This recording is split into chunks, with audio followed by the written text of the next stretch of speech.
is Yahweh, and greatly to be praised in the city that bears his name, the city of Elohim.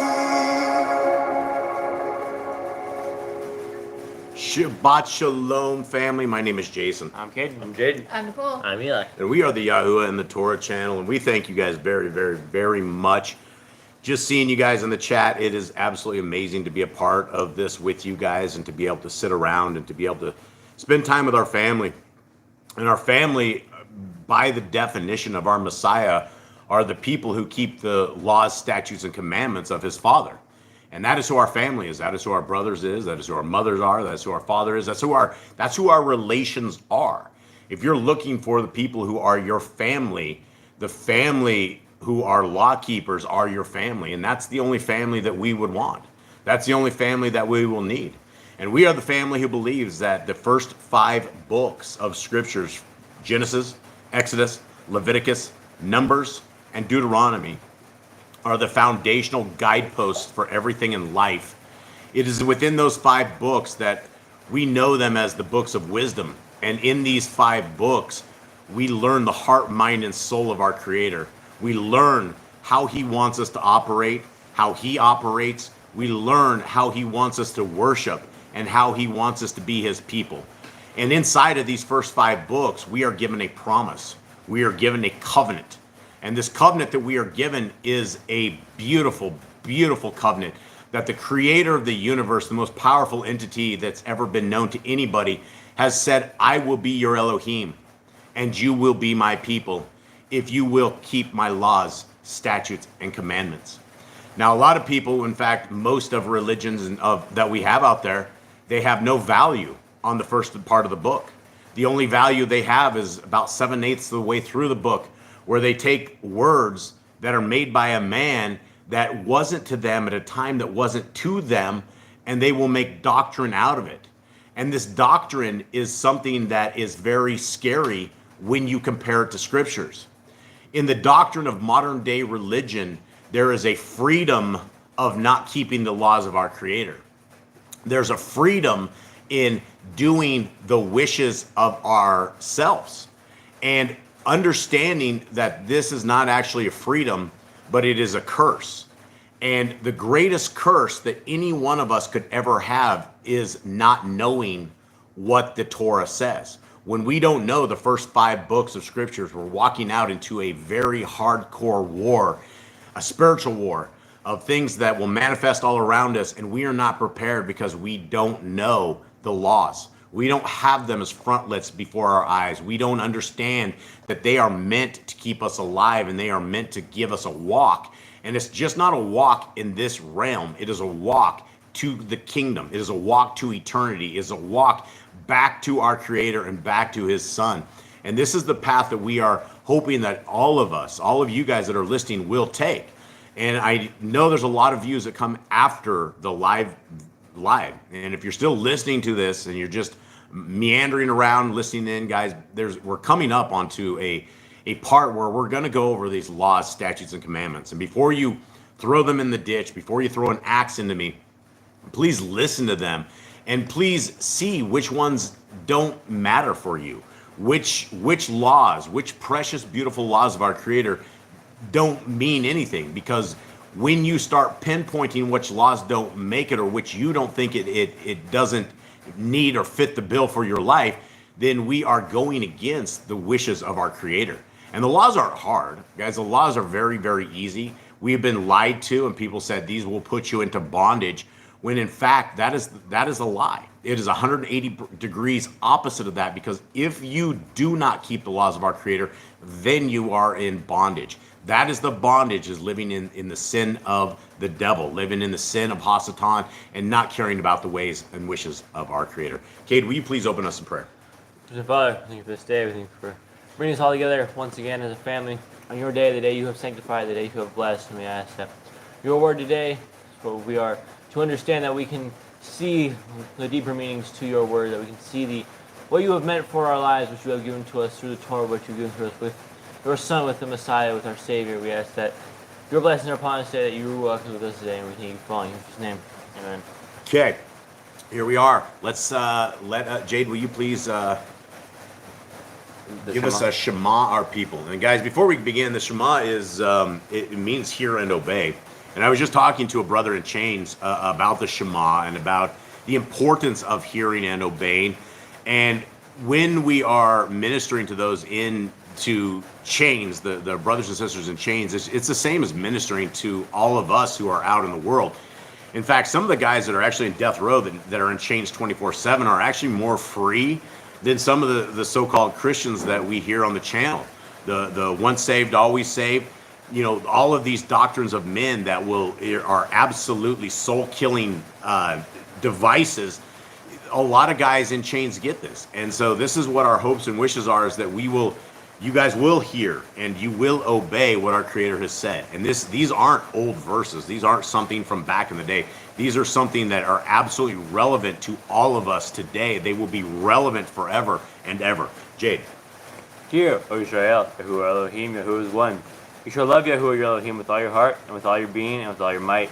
And these words I command you today shall be in your heart, and you shall impress them upon your children, and shall speak of them when you sit in your house, and when you walk by the way, when you lie down, and when you rise up, and shall bind them to the sign of your hand, and they shall be frontlets between your eyes, and you shall write them on the doorposts of your house and on your gates. Yeah, beautiful sayings, right? I mean, do we see anything more beautiful than this? It's literally a love letter to us from our Creator, right? By the hands of Moshe writing this, that we are to love our Creator with all our heart, mind, and soul. And one of the things that somebody wrote in the comments this week is that, when I was trying to convince people that, hey, our Creator does not like rebellious children. And a person in the comment wrote something like, just like we as parents don't like rebellious children. And that kind of hit home with me, because it really does sum it up, that all of us, anyone who's a parent out there, first of all, if you're a parent, word up, shout out. If you survived it and you made it through, you're raising kids and you haven't died, congratulations. It is a hard journey. It is a very profitable journey in terms of family building, but it is oftentimes hard. And so if you guys, if you guys have raised these kids and understand that when we have rebellious kids, it drives parents nuts, doesn't it? I mean, it absolutely infuriates us. We just don't know why. And when we live in sin, when we're sitting here eating abominable food, when we're worshiping on the wrong day, when we're breaking all these laws, statutes, and commandments, our Creator isn't sitting up there, cheering us on, giving us claps, hey, way to go, guys, congratulations, you've almost kind of got the concept. It's not like that at all. He has protected His word. All of these laws, statutes, and commandments are protected for us in the 6,000th year that we are out here heading into our 7,000th year, right? The laws, statutes, and commandments are absolutely a beautiful, wondrous thing. If you guys will wait for 5 minutes, we'll go over these here in a second, and it may change your life forever, guys. These things may just be something that you will want to put as frontlets between your eyes, because if you don't have them be frontlets between your eyes and you're observing the world naked, and you don't want to do that. Miss Nicole, who do we got? All right, we have Candy and Ruby. We have Cindy LJ. We have Joanna, Tess, Cindy's mom, Jeannie Not of This World, Joanna, Sylvia, Andy and Elizabeth, the Grand, Charles, that's a new name, so welcome to you. What's up, Charles? Still scrolling here. The Grand, Mama CA, Sylvia. We also have Sound City Solutions. What's up, Sound City Solutions? Scott Freeman. Scott's back, man, brother. He's been gone for a while, huh? Yeah, he said he missed us. Yeah, we missed him.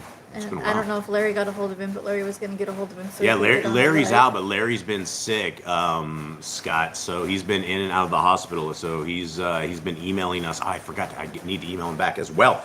Okay, so guys, what we're about to do right here is, do we get a hold of everyone? I think so. If I missed anybody, I'm sorry. Yes, and good. He got a hold of you. That's great. Yeah, I have 4 adult children, Tessie. Yes, they congratulations for surviving. The Grand parenthood. says she's a rebellious child vet. Rebellious child vet. A rebellious child vet. Yeah. So a lot of us have some purple hearts, right? We have some purple hearts in the raising children thing. It's not easy. It's not easy, but it's absolutely something I would never ever change, and it's something that if you are able to survive, big props. All right, here we go. Now, what we're going to do, guys, is we are going through these laws, statutes, and commandments. The most beautiful, wondrous, boisterous, amazing things that you guys will ever see, that you will ever have. They are right before us. And in the chat, as we're going through, I love the live chat. So if you guys have something interesting on discussion, or you guys want to chit chat about any of these laws, they don't make sense to you, this isn't something that should be for us, let's talk about this. Let's try to find an answer to this and look at these, because I've never found one of these verses or any of these scriptures that doesn't make a lot of sense. And so let us start working through these, and let's roll. Be fruitful. Multiply. Replenish the earth. Subdue it. Have dominion over the fish, fowl, and every living creature. Hey, Big Red's in too. Hey, what's up, Rodney? How you doing, brother? We also have another one called The Judge. That's a new name. The So Judge. welcome. That's cool, man. That's a cool name, bro. Okay, let's roll it, guys. The earth bearing and every tree is for food. Man and woman should build their own families. Masterson. Every clean moving thing that lives shall be food for you. Do not eat the blood. Walk before me and be perfect. Slow down, fellas. Guard Yahuwah's covenant, laws, statutes, and commandments. Every male shall be circumcised 8 days old.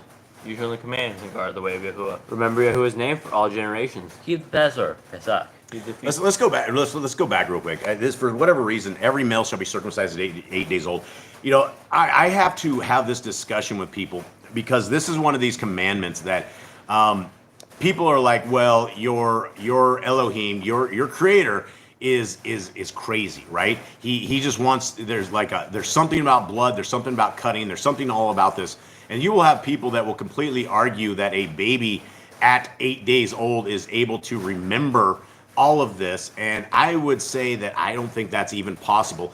But let's talk about what circumcision is and why it is important and why it is on the hand of the people of our Creator. Number one, circumcision was not a big thing back in the days. When this was actually a command, nobody was circumcised. Nowadays in this world, it's at least in North America, it's just pretty much the standard of what it is.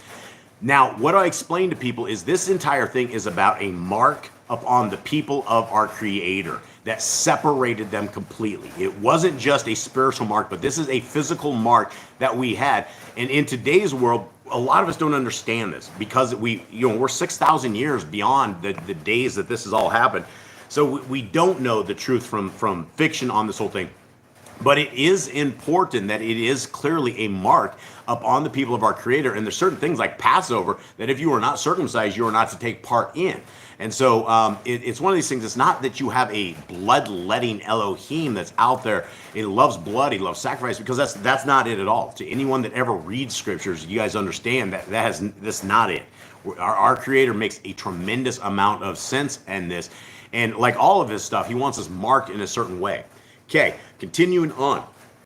Teach your children the commands and guard the way of Yahuwah. Remember Yahuwah's name for all generations. Keep the Passover, Pesach. Keep the feast of unleavened bread, festival of Matzah. There one Torah for the stranger and one for the Hebrew. Sanctify all firstborn to Yahuwah. There are no mighty ones before Yahuwah. You shall not make graven images. Do not bring Yahuwah's name to naught. Keep the Shabbat. Honor your parents. Do not kill. Do not break wedlock. I can't even go as fast as you guys are going, guys. I'm going to spin these guys' heads right up to the top of the thing. So slow down just a little bit. Do not kill. Do not break wedlock. Do not steal. Do not make false accusations against your neighbor. Do not covet anything of your neighbor's. Do not make an altar from rock that a tool has touched. Do not go up to the altar by the steps. If a man steals cattle, he shall restore it 5 times. Yahuwah's laws for criminals. Do not lie with beasts. No sacrifice to other Elohim. Do not oppress the stranger, fatherless, or widow. Do not charge your brother interest. If you borrow your neighbor's raiment, return to him before sunset. Do not curse the ruler of your people. Do not eat what is torn of any beast. No false report. Do not follow a multitude of evil. Do not judge unrighteously against the poor. Bring back your enemy's cattle if you find it going astray. Help the animals of your enemy. Stay away from rumors and gossipers. Take no bribes. Do not oppress a stranger.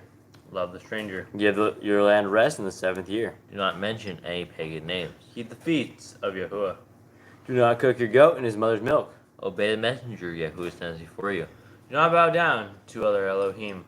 Serve Yahuwah. Make no covenant with other Elohim or outsiders of the land.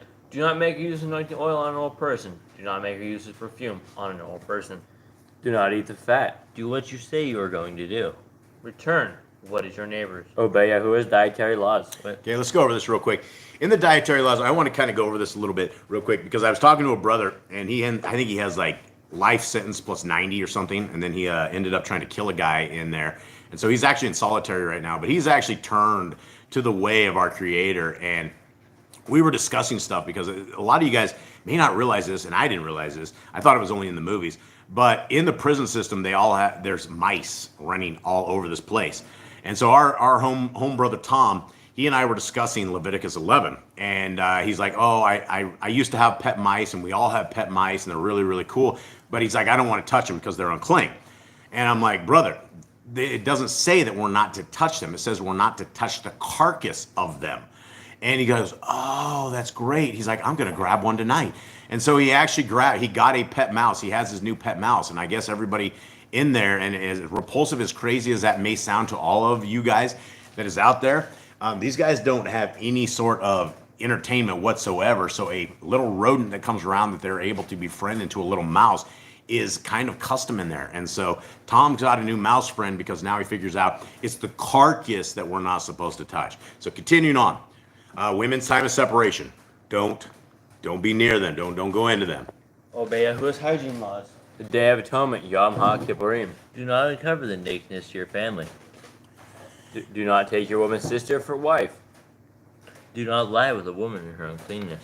You shall not sacrifice your children to Moloch. Do not be a sodomite. Be Kodesh, holy.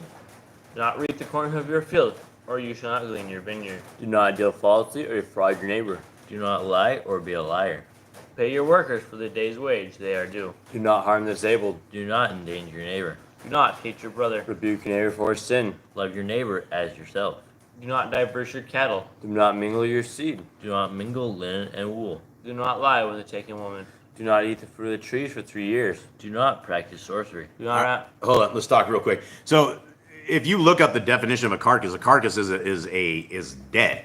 If you were Sound City Solutions, if you were to say that touching an animal like a mouse, a live mouse, is wrong, that's not a carcass. That would be the same for a dog. If you were to touch a dog, you would be unclean. It's same for a cow, or not a cow. Cow's actually clean. But any animal that is a pig, right? If you touched a pig, that would be unclean to you, and that's not the command. And so, as much as we're disagreeing on this, I suppose we'll have to agree to disagree. That when you're looking at the definition of a carcass, we're talking to dead, something very dead. And that makes a tremendous amount of sense as these things, the way they die and the way they are. But anyway, let's continue on. Let's roll. Do not round the corners of your beard or the corners of your head. Do not cut yourself for the dead. Do not get tattoos. Do not prostitute your daughter. Do not defile your temple. Do not consult the medium. Respect your elders. Have correct weights and measures. Do not walk in the manners of the nation. Keep the feast of first fruits, Shavuot, Omer Count, Pentecost. Keep the feast of trumpets, Yom Teruah. Keep the feast of Sukkot, Shemini Atzeret. If you blaspheme the name of Yahuwah, you shall be put to death. If you kill your neighbor's animal, you must give him another. Repay injury for injury. Honor the Yobel, Jubilee year. Confess your sins to Yahuwah, and repay who you have trespassed against. The Torah of being a Nazir. Wear zizi on the four corners of your garments. The laws of whoever touches a corpse. Follow Yahuwah's law of inheritance. The law of keeping your oath to Yahuwah. Do not add. Yeah, okay. You finish that one. Do not add or take away from the word. Okay, so I think Graham made a great point because today we are actually talking about Messiah, and yeah, a donkey and a horse. Those are unclean animals. So in the event of this, we would have had our Messiah get on an unclean animal, and if that was the case of the carcass, then he would have been unclean until evening. But it wasn't, right, and I don't think our Messiah would be like messing around with stuff like that. So continue on. Guard your soul. Learn to fear Yahuwah. You shall love Yahuwah with all your heart. Bind the Torah, laws upon your hands, and the frontlets between your eyes. Write the Lord laws on your doorposts. Do not tempt Yahuwah. Do what is right and good in the sight of Yahuwah. Do not be afraid of your enemies. Remember Yahuwah. Circumcise your heart. Cleave to Yahuwah. Swear by his name. Destroy graven images. Do not make an idol of Yahuwah as the pagans do to their Elohim. Rejoice in all Yahuwah has blessed you with. Do not do what is right in your own eyes. Do not hearken to the words of the false prophets. Do not make any baldness between your eyes for the dead. You shall not eat any abominable thing. You shall give to a stranger clean food that dies of itself, but you shall not eat of it. Give tithes of your increase of seed year by year. The laws at the end of the 7-year release. Do not borrow from the nations. Do not harden your heart, nor shut your hand from the poor. Guard month 1 of Yahuwah's calendar. 3 times a year all males shall appear before Yahuwah. You shall make judges and officers in all your gates. Do not plant Asherah poles near the altar. There must be 2 or 3 witnesses. Hearken unto the prophet Yahuwah has chosen. The protest of Deuteronomy. Do not remove your neighbor's property line. How to deal with a false witness among Torah keepers. The first child get double portions. If your brother's cattle or clothes are lost and you find them, you must return them. A woman should not wear what pertains to a man, nor a man wear what pertains to a woman. If you find a bird's nest with the mother and the babies, or eggs, take the babies, but not the mother. If you build a new house with a flat roof that is able to be lived on, you must put a line around it. Do not be a prostitute. Do not use dirty money. The law of divorce. Do not take a person's millstone for a pledge. If you lend to your brother, do not enter his house to get your payment. He must bring it to you. Return his clothing before sunset, if that was his pledge. Do not oppress a hired servant that is poor and needy. Every man shall be put to death for his own sin. Do not go back for the forgotten sheep in the field. Leave for the stranger, fatherless, and widow. Do not muzzle your ox when he treads out grain. If your brother dies and has no child, you shall take his wife and name the firstborn after your brother. At the end of 7 years, you are to read the Torah at the Feast of Sukkot.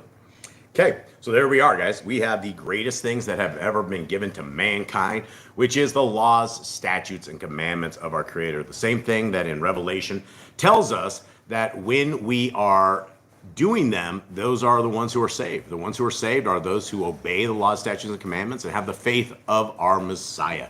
It's a two-way street. It's something that we all need to do.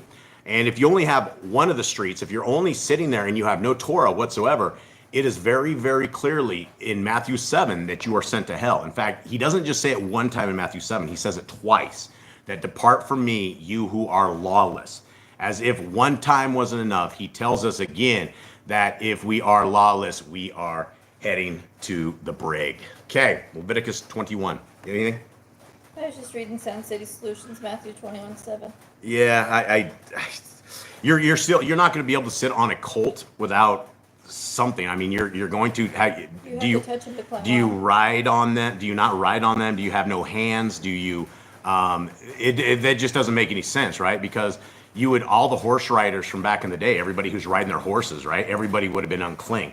Anybody who's touching any kind of animals at all, right? We don't have doctrine in there that tells us anything like that.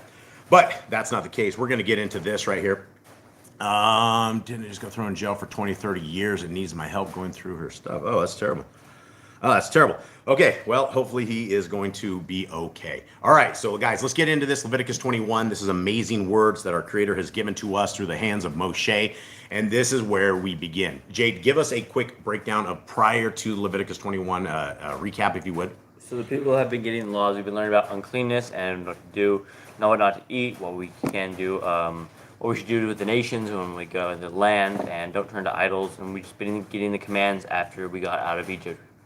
Okay, all right, called that. And Yahuwah said to Moshe, speak to the Kohanim, the sons of Aaron, and say to them, no one is to be defiled for the dead among his people, except for his relatives who are nearest to him, for his mother, and for his father, and for his son, and for his daughter, and for his brother, and for his maiden sister who is near to him, who has had no husband. For her he is defiled. Okay, first of all, who are we talking about? Who are these commandments for These exactly? are for the children of Aaron, the Levites. These are for, right. Because they're not supposed to be unclean, because they're supposed to work in the temple. But if a immediate family member dies, then they can be unclean. And what do this is one of these odd, I guess it's not really odd chapters, but I guess when people die, you're I don't know if it's for everybody, but a lot of people want to grab the dead, right? They want to grab the dead, the dying, the people that are there. And this is one of these hard things that if you were in a position of leadership right here,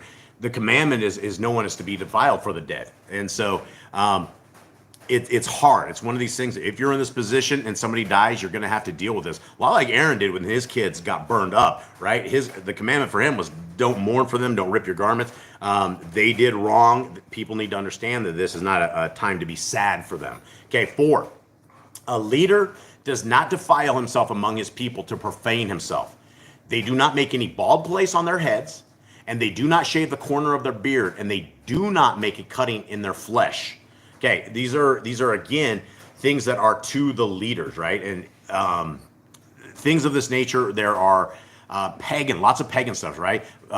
Don't make any bald place on your head. We've heard this before. We're not to shave. We're not to make our beards beautified, right? We're not supposed to dude them up to where we're cutting them off and making lines and all that kind of stuff in there.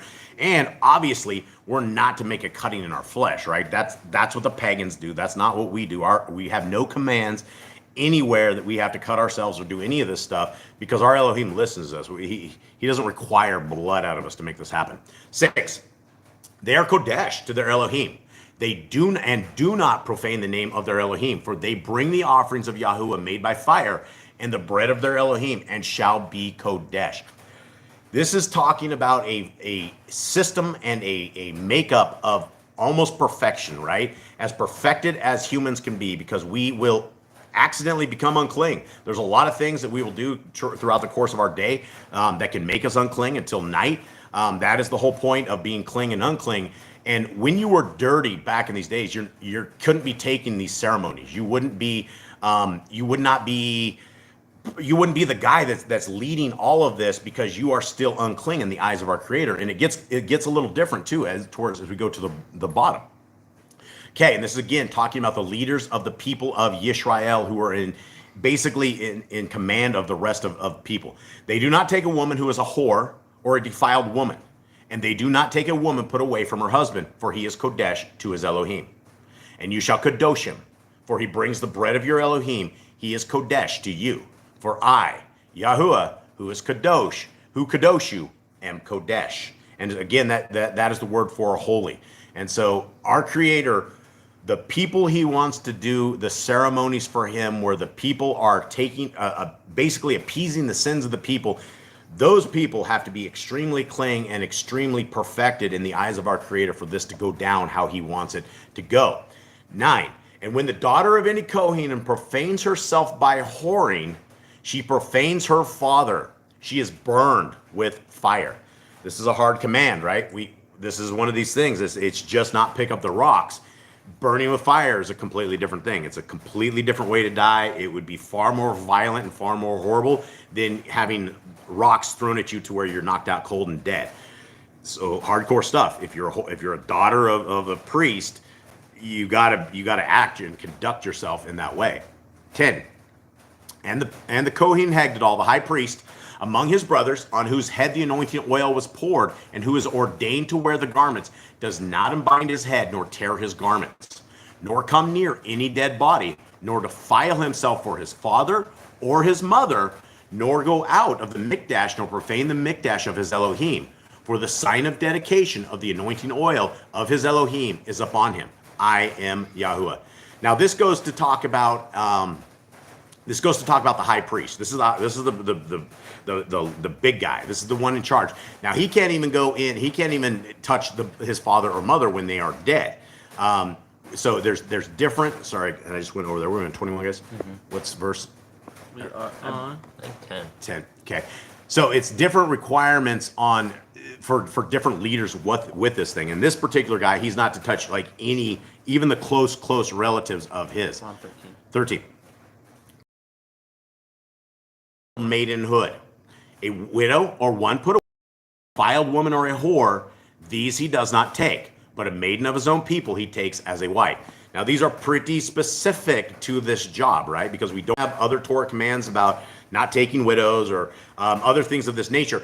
But the woman of a priest is absolutely has to be perfected, right? It has to be righteous and look good in the eyes of Yahuwah.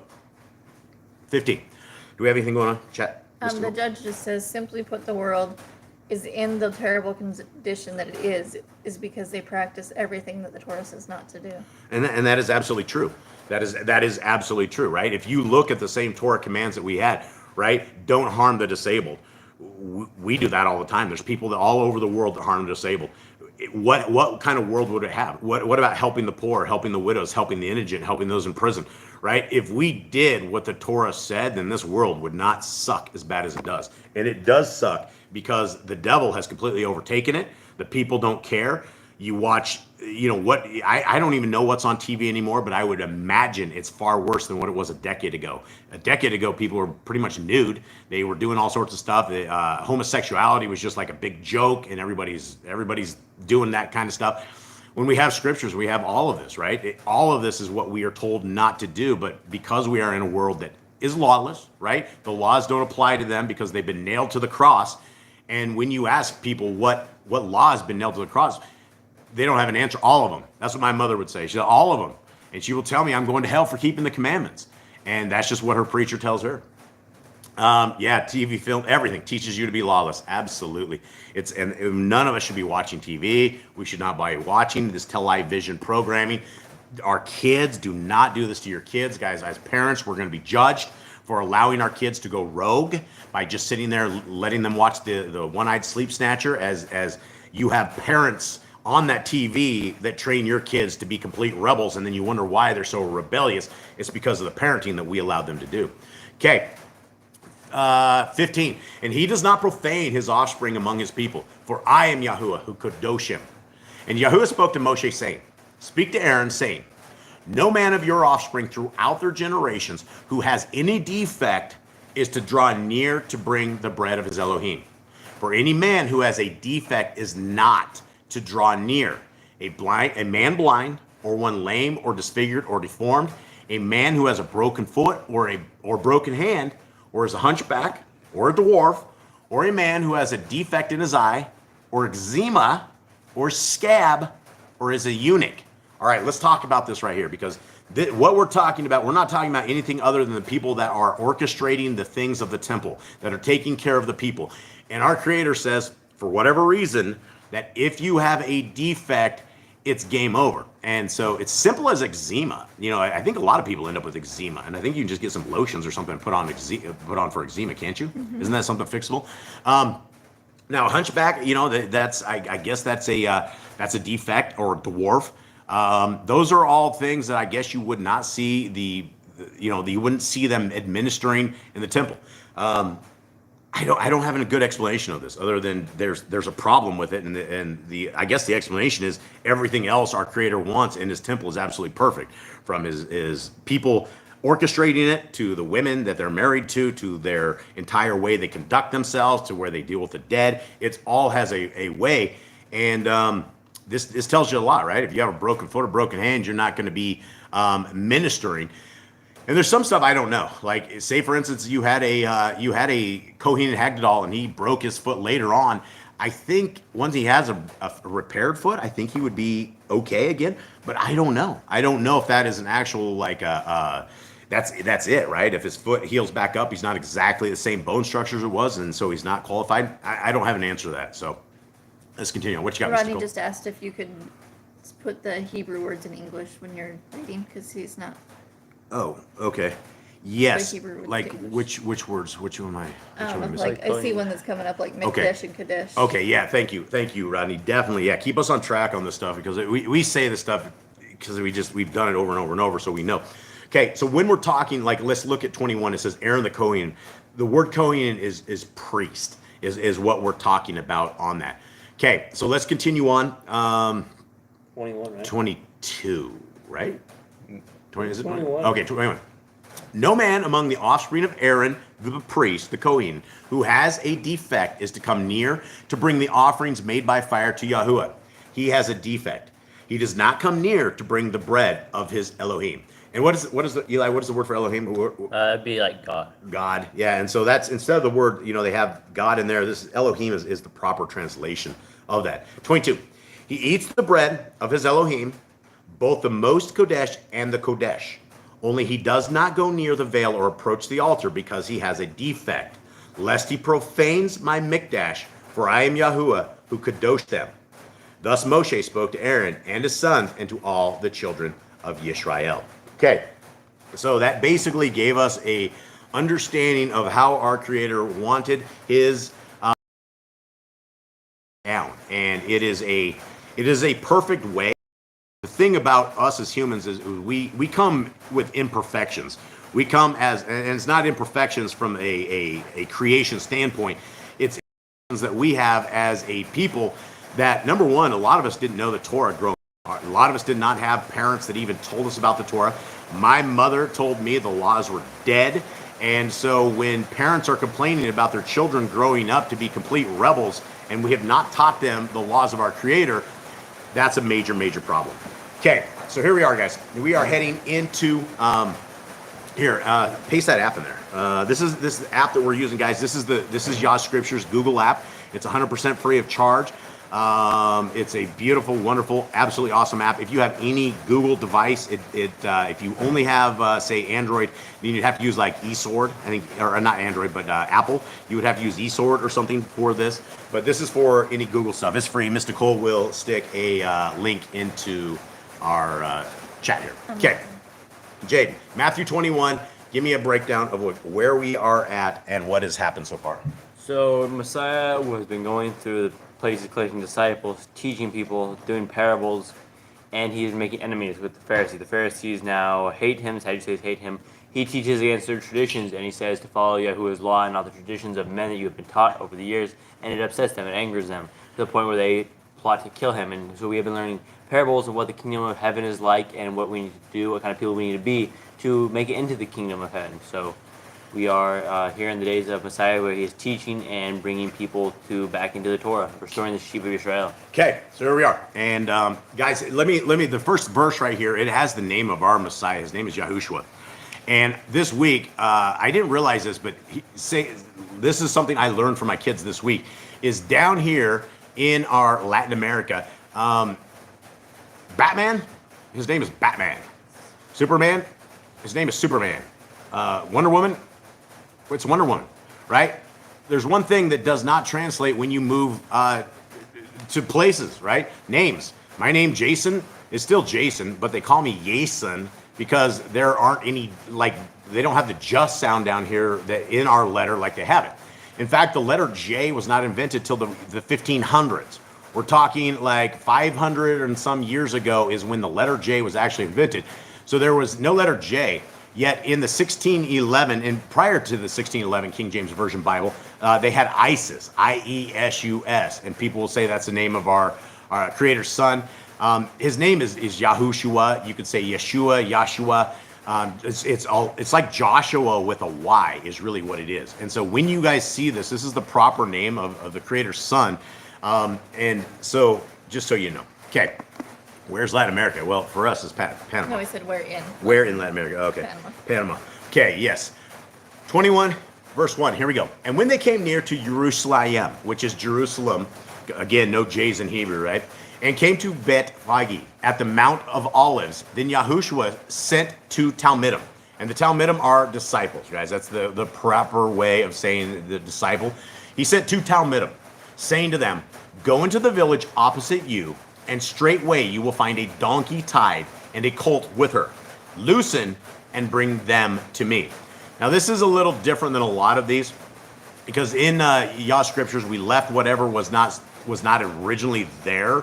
Like the word them was always in italics right there, because that's not what was in the original text, but somehow it ended up in all the other texts. So this is interesting because, you know, a lot of people don't realize that we're talking two different animals, right? We're talking about a donkey and her baby that is with her. 3. And if anyone says, you shall say, the Adon needs them, and immediately he shall send them. And all this took place that it might be filled what was spoken by the Navi, saying, and Navi is prophet, right? The prophet, that's just the proper word. And the B is actually the B with an underline is va sound, because it's Navi, saying. Now continuing on, 5. Say to the daughter of Zion, see, your sovereign is coming to you.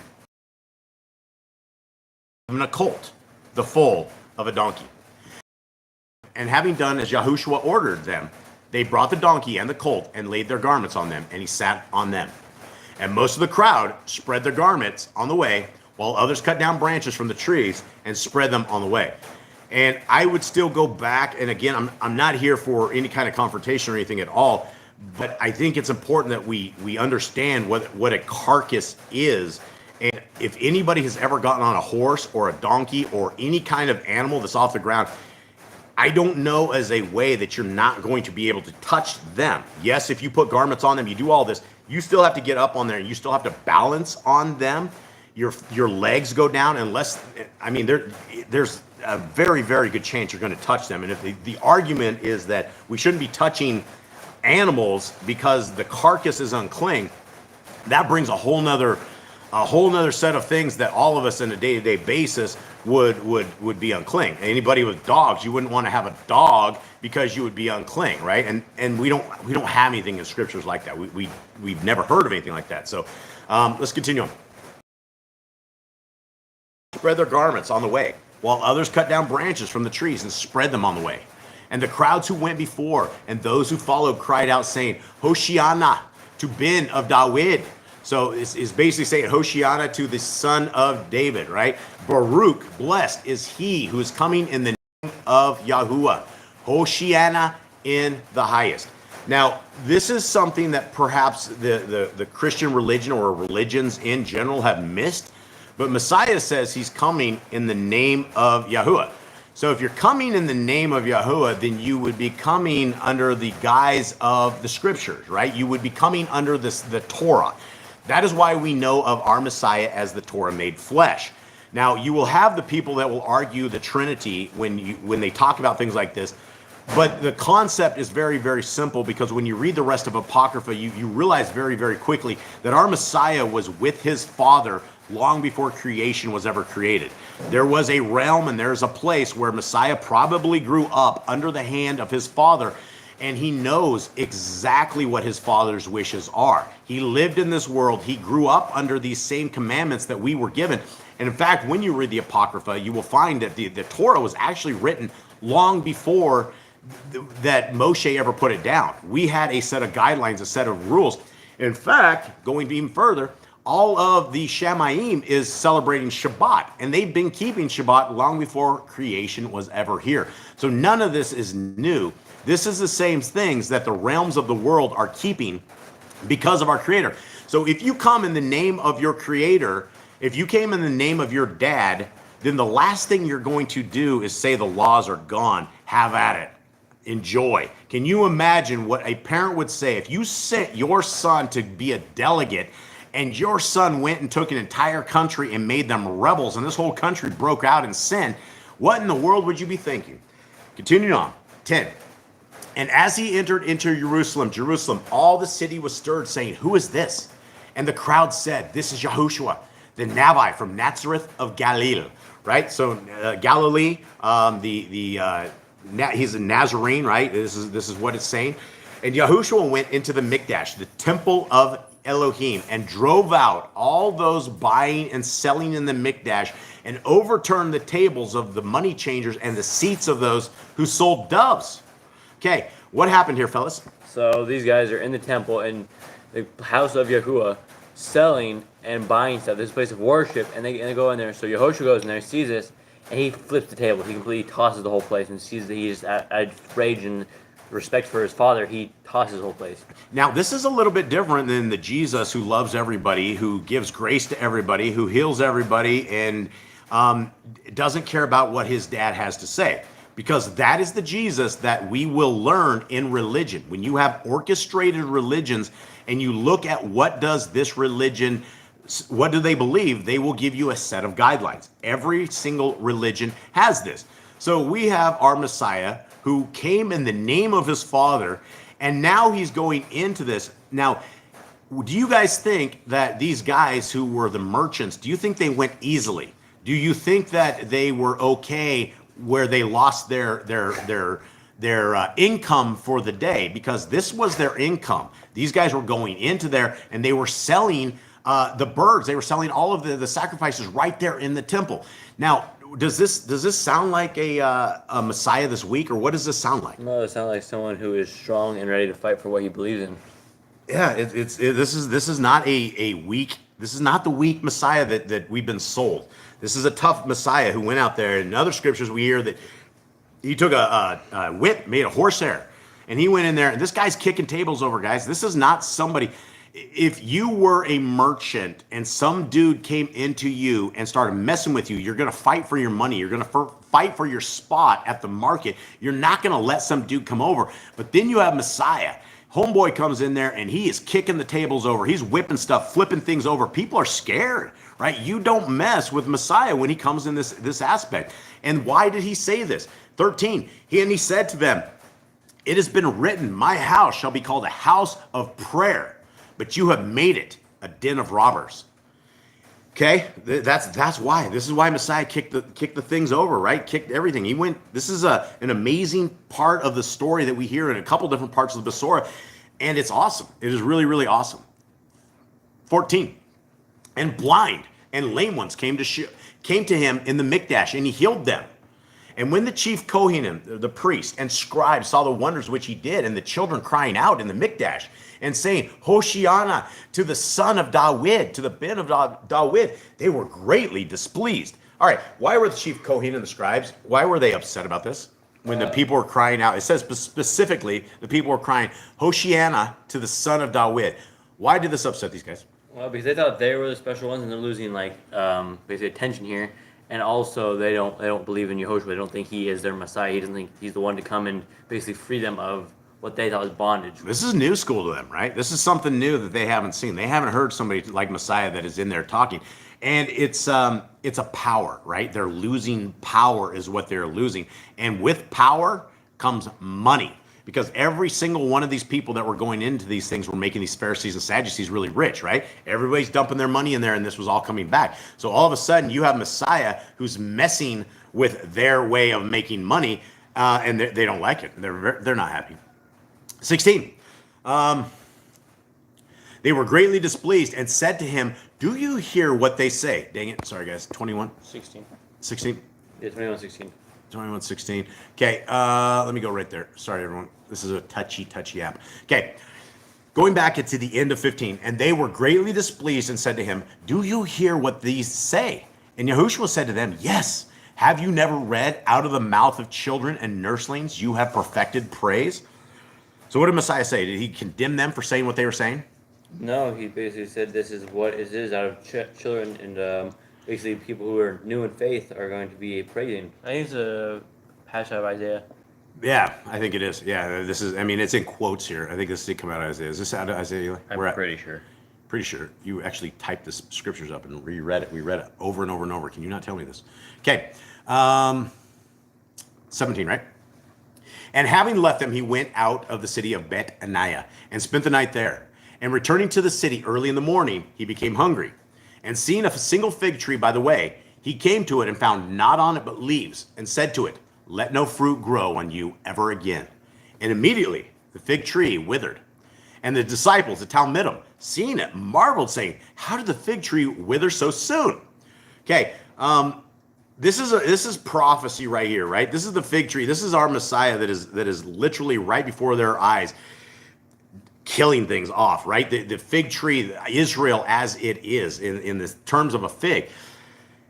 Interesting stuff, right? And Yahushua answering said to them, truly I say, if you have belief and do not doubt, you shall not only do what was done to the fig tree, but even if you say to this mountain, be removed and be thrown into the sea, it shall be done. We hear a lot about faith, right? We hear a lot about faith in scriptures. We hear a lot of it about mustard seeds and about how the kingdom is mustard seeds and faith. You know, it's faith is one of these things that in religion that will sell you as faith. And I don't necessarily even think that you need faith when you look around and you see that a creator has obviously created our entire environment.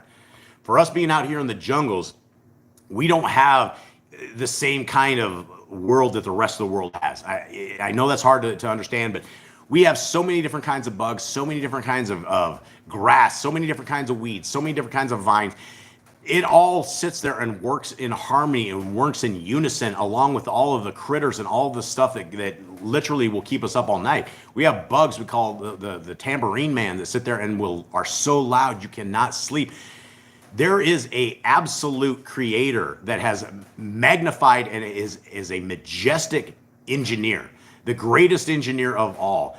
And my questions to him, to the creator of the universe, is how long has it taken you to figure out the ant? How long did it figure out to build every single one of these things, or was it just amazingly perfect when you put it together to begin with? Right? Because everything works in harmony, it works in unison, and the human body in of itself is a miracle of a creator, right? Your nose is above your knees, right? Imagine your nose on your knees, that you break your nose every time you hit the wall, right? You don't have your ears on your arms. You're not sitting there smashing your amazing sounds every time you smash a bug on your arm, right? There's things that we have been built with that are all around us that prove without a shadow of a doubt that something has created. An intelligent designer has created us. So when you put all that together, and when you are given the Torah, when you are given the rest of the scriptures, and you realize that not only do we have a wonderful creator that put all of this together, but he's also put out a calling sign, he's also put out a call that all of us are able to seek a creator and to be under the leadership of his son in a kingdom, in a world. That is amazing. It is simply amazing. Now, continuing on. Anyone know where we're at? 22, I think, right? Yeah. And whatever you ask in prayer, believing, you shall receive. Big stuff, right? A lot of people don't get this though, right? You can believe, we can believe, we can believe, we can believe, and it doesn't happen. But Messiah just said, you shall receive. What happens if we don't receive it? Why haven't we received it? Well, it's probably not in the will of our creator, right? A lot of times we will pray for stuff that doesn't benefit us. We may think it benefits us, but years later, you look at that and you go, man, if that prayer would have been answered, everything in my life would have been completely upside down. It wouldn't have made any sense. And so when you understand that your prayers will be answered based upon your needs, and that truly, when you pray, our creator already knows what we need. He will give to us. And the birds of the field, nobody's sitting around there with a starving sign. You don't see birds out here in the jungles that are laying down starving to death. Nobody. They're all sitting around singing. You just don't see animals that are starving to death out here. It's a cycle. Now, continuing on. 23. And when he had come into the Mikdash, the chief Kohanim and the elders of the people came to him as he was teaching and said, by what authority are you doing these? And who gave you this authority? And Yahushua answering said to them, I shall ask you one question too, which if you answer me, I also shall say to you by what authority I do these. The immersion of Yochanan.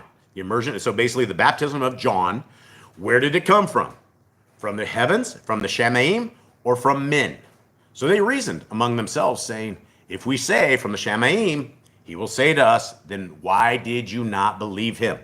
This is the problem when you start arguing with a creator's son who lived with his father under the Torah. You can't have these petty little arguments. He's going to own you all over, right? He simply asked a question. These guys were so perturbed by the answers they had to give that they decided that was the wrong question to even ask. 26. They said, 26, but if we say from men, we fear the crowd, for all hold Yochanan as a Nabi, as a prophet. And they answered Yahushua and said, we do not know. And he said to them, neither do I say to you by what authority I do these. But what do you think? A man had 2 sons, and he came to the first and said, son, go, work today in my vineyard. And answering said, I do not want to. But afterwards he repented and went. And having come to the second, he said similarly. And he answering said, I go, master. But he did not go. Which of the 2 did the desire of the father? They said to him, the first one. Yahushua said to them, truly, I say to you that tax collectors and whores are entering into the reign of Elohim before you. For Yochanan came to you in the way of righteousness, and you did not believe him. But tax collectors and whores believed him. And when you saw it, you did not repent afterwards to believe him. So these are one of these things, and this is why I love ministering to our brothers and sisters in chains. I get to deal with people that have done stuff that I probably couldn't even repeat here on YouTube without getting some sort of weird strike. It's just these people have lived a different kind of life, and by the time that I make it to them, it's very, very interesting. And if our Messiah is talking about tax collectors and whores, I realize they're not the serial killers I'm talking about, but there's only one sin that I've ever read in scriptures that is a death sentence, and it's blaspheming against the Ruach HaKodesh, the hand of our creator. So all of these guys, even though they've done horrible, evil, nasty things, there's a way forward. And this is why I keep crunching them with the scriptures. If you guys think I'm popping you guys with Torah commands all the time, you should see how I'm popping these guys in prisons. I do not send There you go. Some sound effects right there, popping them in, right? This is what they get from me. They always get the end of their emails, and we go over 4 or 5 commands. I'm always busting them up because a lot of them don't care. A lot of them just want to hear from me. They don't want to hear what I'm here to talk to them about. But they can be saved. They can all be saved, regardless what happens. They will have a day of accounting, but it's going to there's a way forward. Continuing on, Messiah says this. Hear another parable. There was a certain man, a householder, who planted a vineyard and placed a hedge around it and dug a wine press in it and built a watchtower, and he leased it to farmers that went abroad. And when the season of the fruits drew near, he sent his servants to the farmers to receive its fruit. And the farmers took his servants and beat one, and they killed one, and they stoned another. And he sent the other servants, more than the first, and they did likewise to them. And at last he sent his son to them, saying, they shall respect my son. But when the farmers saw the son, they said among themselves, this is the heir. Come, let us kill him, and let us possess his inheritance. And they took him and threw him out of the vineyard and killed him. Therefore, when the master of the vineyard comes, what shall he do to those farmers? Okay, what are we even talking about for anybody that does not understand what this just was talking about? What is this? This is a parable. This is Israel. The farmers are Israel. The farmers are the Pharisees. They are the people in charge. And the people, the head farmer, the person that made the vineyard is Yahuwah, is the Most High. And he sends his prophets, the farmers before the work he sends to go collect some stuff. Those are the prophets. Those are the people that came to warn them before that they were out of Torah, out of line. And they killed them all. They stoned them. They put them to death. We have Yochanan the Baptist who was beheaded for this. And then I'm going to send my son because he will obey. And they're going to kill him. And he is the son that they are going to kill. Yeah, they're going to kill him. Even John the Baptist's dad was killed at the altar. All of these people, everybody, and this is, there's not, guys, if you're looking for an easy way out of this so-called world, Torah keeping isn't it, right? In fact, we're going to be challenged more. We're going to be, you're going to have a band of demons that are always going to be on your tail, but you're always going to have legions of messengers that are there willing to defend you. And I believe this without a shadow of a doubt, that if we could see what's going on in the other realms, that we would understand that we are so protected being under the hand of our Creator. But if you think that there's blessings coming, if you're sitting there eating pig and worshiping on the wrong day, you don't care about the laws, you tell other people they're going to hell because they keep the laws, it's not going to be a pleasant day on the day of accounting. It's going to be tough. And so let's continue on with this. Where was that at? 41. So this is what the owner of the field is going to say to them. They said to him, evil ones, he shall bring them to evil destruction and lease the vineyard to other farmers who shall give to him the fruits in their seasons. All right, in our world that we are in right now, who is this? Who's he going to give the farm to? People who are obeying the Torah. The people that are loyal to our Creator. Those who are willing to bear good fruit. Those who are willing to make a change and make a stand. So, 42. Yahushua said to them, did you never read in the scriptures, the stone which the builders rejected has become the chief cornerstone? This is from Yahuwah and is marvelous in our eyes. Because of this, I say to you, the reign of Elohim shall be taken from you and given to a nation bringing forth the fruits of it. And he who falls on this stone shall be broken. But on whomever it falls, he shall be pulverized. Let's talk about this real quick, guys. He's quoting out of Isaiah right here in 42. And we're talking about the chief cornerstone. And this is from Yahuwah and is marvelous in our eyes. Now, when he gives this other reign over to the people who are going to be taking care of it, how do we take care of it? What does that look like? That is us obeying the Torah. That is us believing in the Messiah. Exactly. It's Revelation 14:12. It's those who have the faith of our Messiah and those who keep the laws, statutes, and commandments. 44 is very interesting because it says he who falls on this stone shall be broken, but on whomever it falls, he shall be pulverized. We're talking the cornerstone. The cornerstone is obviously our Messiah, but if you look even deeper, the cornerstone of our entire, what I guess you would call faith or what our beliefs are, is the Torah. If you don't have the first 5 books of scriptures, then you are believing in something that doesn't make any sense at all. The entire book must be kept as a whole versus picking and choosing. And so when we have this, and when we're talking about the cornerstone, we're talking about Torah, we're talking about our Messiah, and we're talking about that nothing is going to stand at the end of time, that whatever the Torah judges, the Torah is going to be, it's going to be our laws for all time. And if we don't like it now, you're not going to make the kingdom and the rest of the people in this world, they love the Satanists. Look at last night. Wasn't it last night? Was it the 31st? Was that Halloween? 2 days ago. 2 days ago. You had people dressing up, right, as devils and demons. Literally dressing up as devils and demons and running a seance. Sending your kids out to trick or treat, right? It's a complete satanic witch fest. And this is what we're talking about. The people of our Creator, we don't allow things like this, right? We don't go trick or treating. We don't let our kids dress up as devils and demons and things of this nature. We look different. Continuing on. 45. And the chief Kohanim and the Pharisees, having heard his parables, knew that he was speaking to them. And seeking to lay hands on him, they feared the crowds, seeing they held him to be a Nabi. Okay, guys, that is a amazing parts of these stories. These are amazing scriptures that we have. Yeah, this is by basic Torah, I was able to see the glory of Yah. Yeah, and that's the glory of Yah, right? When he was around us. And it sounds like it's starting to rain here, guys, so it's right on time. So we actually made it right before it raining, so I'll give it a moment's silence so you can hear my tin roof. And there we go. All right, so with that, everybody, we love you all. Jade, will you please bless our brothers and sisters? Yahuwah barak you and guard you. Yahweh make his face shine upon you and show favor to you. He will lift his face upon you and give you peace. Thus they shall put my name upon the children of Israel, and I myself shall barak them.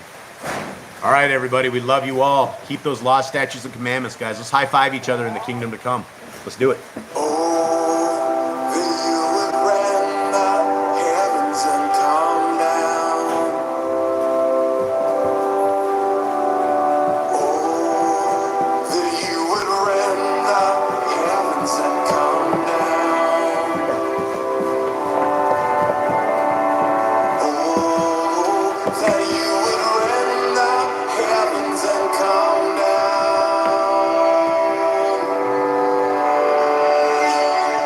Let the mountains shake, let the earth be moved, let the nations may tremble at your presence. Let your fire burn, let the waters burn, let your name be known to this generation, and come down.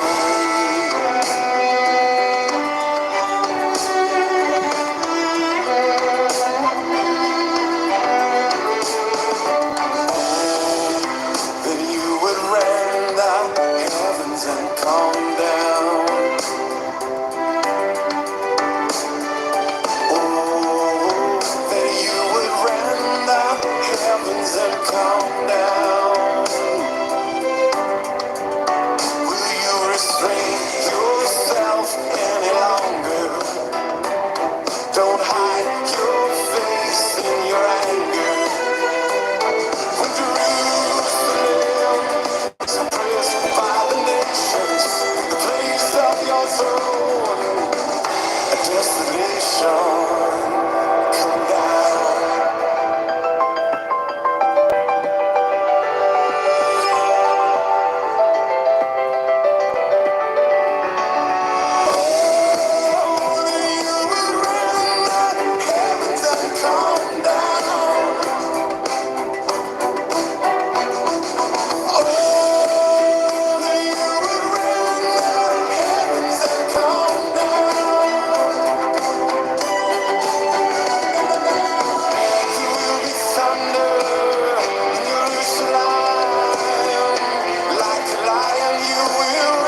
All right, guys, much love to everybody. You can hear the rain kind of came. It's kind of like slowing down a little bit. But the answer to the Sefer is an abominable version of Scriptures. It has diluted the deity of our Creator and His Son. They basically call Him the exact same thing. They've made translation errors that are literally salvation killers, and they won't do anything about it. We used to teach from the Sefer, and that was the whole reason we got where we're at and why we have Yah Scriptures is because it was a horrible version. So you guys can get Yah Scriptures. It's free of charge at yahscriptures.com. Much love to you guys all. May Yahuwah bless you and keep you. May His light forever shine on you. May He forever light your life, and may the Torah forever be a part of your world, and may we forever see each other in the kingdom to come. Much love to you all. We love you all. Shabbat